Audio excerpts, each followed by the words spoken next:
안녕하세요. 헬스플러스 라이프 이윤주입니다. 최근 서구화된 생활환경 등으로 질병을 호소하는 현대인들이 늘고 있는데요. 자연 속 좋은 먹거리로 건강해지는 법 알아보겠습니다. 원장님 안녕하십니까? 예, 안녕하세요.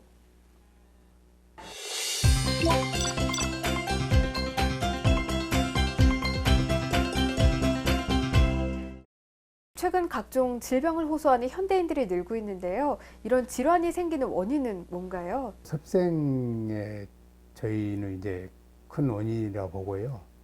음식이 워낙에 요즘은 뭐 인스턴트 식품 같은 거 그런 걸 많이 먹고 그러다 보니까는 그 면역력도 많이 떨어뜨리고 그래서 그런 질병들이 오지 않나 생각을 하거든요.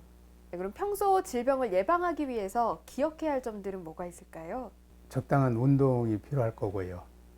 적당한 운동이라는 게 뭐 가격하게 해서는 안 되고 뭐 유산소 운동, 특히 이제 연세 드시면 근력 운동보다는 유산소 운동을 해서 폐활량 같은 걸 충분히 뭐 좋게 만들어야 되고 음식 같은 것도 너무 가식하지 않아야 되고 그리고 또 시간 맞춰 드시는 것도 굉장히 중요하다고 보거든요. 우리 몸은 이제 매 항상 들어오는 시간을 기다리고 있으니까 음식이 지금쯤 들어와야 되는데 하고 기다리고 있을 때 섭취를 하면 그게 이제 흡수도 잘 될 거라고 믿거든요. 네, 올바른 식습관 하면 보통 어떤 것들을 이야기합니까? 올바른 식습관이라는 거는 이제 우리가 뭐 편식을 하지 않아야 되고요. 여러 가지 골고루 영양분 뭐 다 자기만의 갖고 있는 영양분이 있기 때문에 여러 가지를 섭취하는데 인스턴트 식품이나 뭐 화학적으로 만들어낸 조미료 같은 거 그런 걸 좀 자제하고 직접 이제 우리가 뭐 조미료 같은 것도 요즘은 많이 만들어서 드시거든요. 천연 조미료 같은 걸 이용을 하고 그런 게 아마 건강에 많이 도움이 될 겁니다. 그렇다면 대표적인 좋은 먹거리에는 어떤 것들이 있나요? 좋은 먹거리라 하면은 뭐 일반 우리가 뭐 야채 같은 거 식이섬유가 많이 함유되어 있는 야채 같은 것도 드시는 것도 좋지만 여러 가지 약재들 뭐 가시오와피랄지 그런 것도 있지만 특히 차가버섯에는 뭐 성인병이나 면역력을 높여주는 그런 성분들이 많이 함유가 돼 있어서요. 요즘 뭐 성인병이나 뭐 현대인들한테 굉장히 많은 도움이 될 겁니다. 네, 차가버섯이 좀 생소한 분들도 있을 것 같은데요. 자세히 전해주시죠. 차가버섯이라는 게요. 요즘 뭐 암 환자분들이 많이 찾게 된 계기가 차가버섯에 들어있는 이제 베타글루칸이라는 그런 면역력을 높여주고 피를 맑게 하는 그런 성분이 많이 함유가 돼 있어서 암 환자분들이 많이 찾게 된 거거든요. 면역계 질환 그러니까는 뭐 당뇨나 고혈압이나 아토피나 뭐 암 같은 게 이게 이제 어디 바이러스가 침투해서 우리 몸에 들어온 게 아니고 면역력이 떨어져서 생기는 거잖아요. 그런 면역력에 굉장히 탁월한 성분이 많이 함유되어 있어서 차가버섯을 많이 찾게 된 겁니다. 이 차가버섯을 섭취하는 방법도 궁금합니다. 대부분 음용하죠. 하루에 보통 10g에서 20g 정도 분말로 돼 있는 차가버섯 그 분말 가루를 물에 타서 수시로 공복에 조금씩 마십니다. 이 차가버섯을 섭취할 때 특히 유의하거나 주의할 점이 있나요? 차가버섯은 어떤 특별한 뭐 식물에 같이 부딪히거나 그렇지는 않다고 들었거든요. 근데 그래도 혹시 이제 손발이 차거나 수족냉증이 있거나 뭐 아랫배가 뭐 좀 차거나 그러신 분들은 전문의와 좀 상의한 다음에 드시는 게 좋고요. 그런데 차가버섯을 이용한 마사지법도 있다고요? 네, 차가버섯을 이용한 마사지법은요. 유기농 매운고추의 즙을 내서 그 즙하고 차가버섯하고 같이 혼합해서 이제 전신에 바르는 마사지요법인데요. 그걸 하는 이유는 이제 암 환자나 이제 혈액순환이 잘 안 되시는 분들한테 이런 마사지를 해주시면 혈액순환도 잘 되고 몸에 이제 온열 효과도 누릴 수 있고요. 그래서 차가버섯 캡사이신 마사지라고 그럽니다. 네, 현대인들이 건강한 삶을 살기 위해서 알아두면 좋은 점들 좀 소개해 주시죠. 네, 요즘 워낙에 이제 현대인들이 뭐 바쁘게 살다 보니까는 스트레스도 많이 쌓이고 그러는데, 일주일에 한 번 정도라도 이런 이제 맑은 공기와 이제 뭐 좋은 물, 그런 곳을 찾아서 좀 힐링하는 것도 아주 좋을 것 같고요. 예, 이렇게 밖으로 나오게 되면 모든 일상을 잠시라도 잊고 좀 그 자연과 함께 그렇게 하루쯤 지내다 가면 뭐 굉장히 건강에 도움이 될 겁니다. 자연 속 먹거리로 질병을 치유할 때 꼭 기억해야 할 점이 있다면 어떤 게 있을까요? 요즘 건강식품이라고 너무 많이 나와 있지만 그 아무리 좋은 음식이라도 너무 뭐 많이 드시면 독이 될 수도 있기 때문에 적당히 드셔야 되고, 어떤 음식을 드실 때는 전문가와 상의를 해서 드시는 게 좋을 것 같습니다. 네, 가평 차가원에 대해서 좀 소개해 주시죠.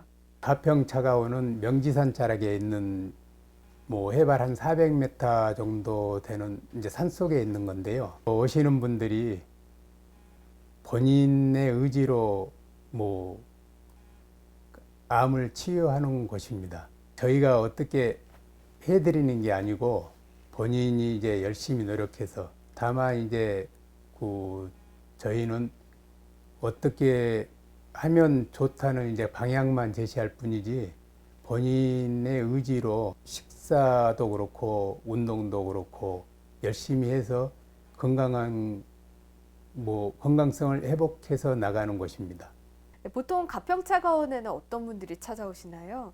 물론 처음 암 진단을 받고 바로 오시는 경우도 가끔 계시지만 대부분 7, 80%는 이제 병원에서 뭐 수술을 한다거나 항암을 한다거나 방사선을 한다거나 이런 이제 여러 가지 방법을 통해서 하다가 안 돼서, 그러니까 이제 마지막에 지푸라기라도 잡는 심정으로 이제 오시는 분들이 많죠. 자연 치유로 암을 극복한 사례가 궁금한데요. 또 직접 치료도 하셨다고 들었는데 자세히 전해 주시죠. 음식으로 못 고치는 병은 어떤 약으로도 못 고친다 하거든요. 음식만 잘 드셔도 충분히 뭐 암도 고칠 수 있고 각종 성인병도 본인들이 음식 하나 가지고 고칠 수 있는 거거든요. 물론 뭐 음식이 100%다 뭐 병을 고칠 수는 없지만, 거기에 이제 뭐 운동이랄지 또 여러 가지 환경에 따라서 이제 뭐 해독요법 같은 거, 이제 해독요법이라는 거는 독소를 많이 일으키는 그런 음식들을 좀 자제하고 뭐 식이섬유를 많이 먹는다거나 그런 식으로 해서, 한마디로 좀 자연에 가깝게 생활을 하시면 그 건강성을 회복하시는 데 많은 도움이 되죠.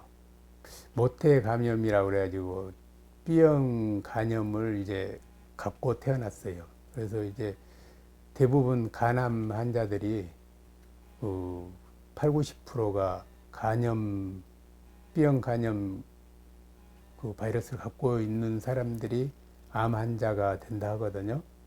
근데 저도 이제 병원을 열심히 뭐 주기적으로 검사도 받고 병원 의사 선생님이 하라는 대로만 뭐 열심히 착한 환자였는데 임상시험도 했고요.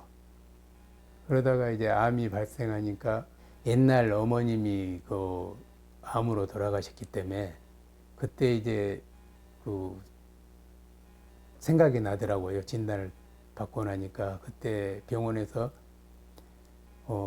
3개월 정도 사신다고 그러셨는데, 병원 치료를 하지 않고 자연요법을 통해서 이제 뭐 자연요법이라는 게 그때 뭐 한 30년 전에는 그냥 어디 뭐 집에 계시면서 산에 다니시고 어디 맑은 공기 찾아서 다니시고 그러셨던 거거든요. 그래서 한 6년을 사셨어요. 그런 생각이 나서 저도 이제 좀 공기 맑고 물 맑은 곳 찾다 보니까 여기 가평까지 오게 된 거죠.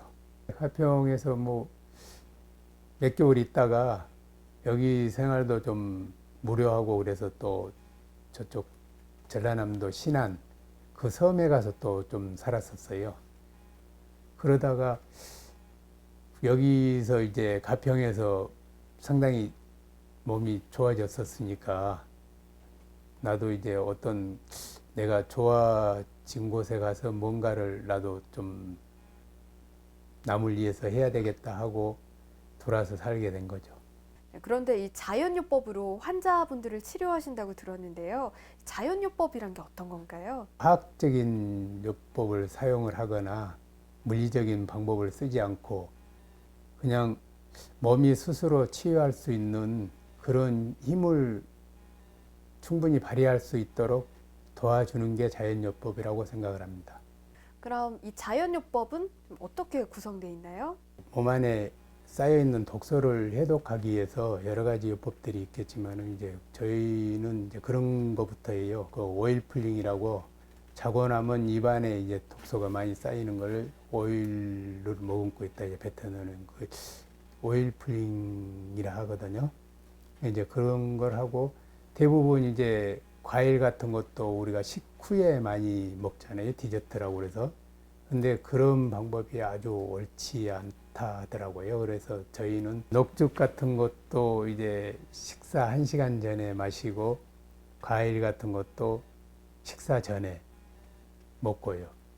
이제 식사 후에 먹는 과일은 우리가 배가 부른 상태에서 과일 같은 게 들어가면 위에 오래 머물러 있으면서 부패가 된다 하거든요. 그러니까는 그거를 방지하기 위해서 식사 전에 먹으면 그런 이제 좋은 성분은 얼른 이제 각 필요한 기관에서 이제 뭐 끌어가서 좋은 에너지를 만들 수 있고 그래서 과일 같은 것도 식사 전에 드시고 우리가 항상 스트레스를 많이 받기 때문에 한 번씩 이제 웃는 것도 그 뭐 잘 안 되거든요. 웃는 게 자연스럽게 웃는 게 그래서 억지로라도 웃는다 하면 웃으면 몸이 뭐 따라서 웃는다 하기 때문에 뭐 웃음요법이랄지 또 칼라 테라피 요법, 그 식이요법 같은 거 그리고 효소요법이랄지 여러 가지 요법들을 통해서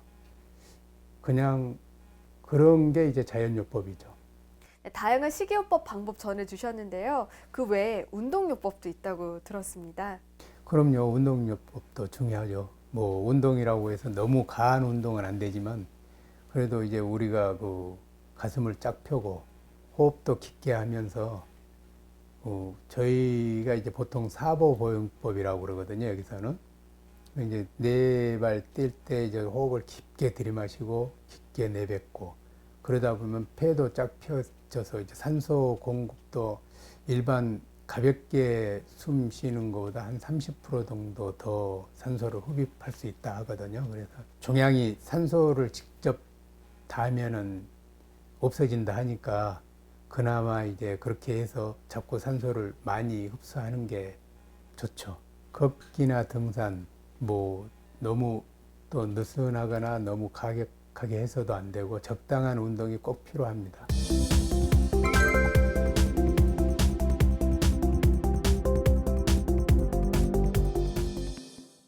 올바른 식습관은 건강의 첫걸음이라고 하죠. 평소 좋은 식습관과 올바른 생활 습관으로 건강 챙기시기 바랍니다.